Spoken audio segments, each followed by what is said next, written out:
नमस्कार मित्रांनो, आमच्या यूट्यूब चॅनलमध्ये आपले स्वागत आहे।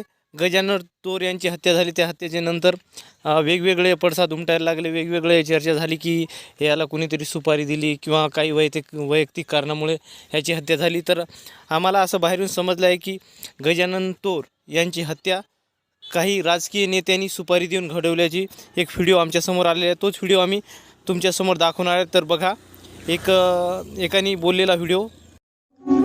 एका सामान्य कुटुंबातून संघर्षातून नाव निर्माण केलेलं गजानन पाटील तोर काळाच्या पडद्याआड गेले। काही राजकीय नेत्यांनी त्यांना कायमचं संपवले, पण गजूभाऊंचं नाव आम्हासारख्या सामान्य कुटुंबातील पोरांच्या मनामध्ये कायमचं घर करून गेलं।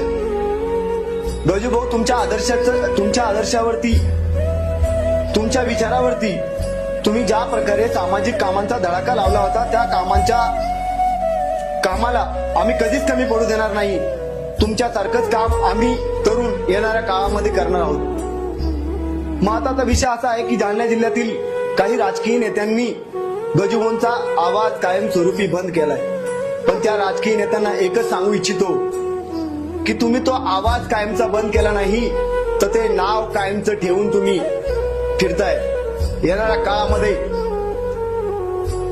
तुम्हाला गजानन तोर काय आहे ते कळून येईल।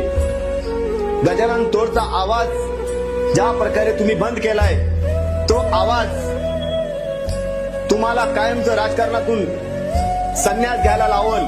तुम्हाला मतपेटीतून गजानन तोर यांचा आवाज दिसून येईल। तुम्ही ज्या प्रकारे सुपारी देऊन गजानन तोरचा आवाज कायमचा बंद केलाय, पण आज राज्याचे गृहमंत्री देवेंद्र फडणवीस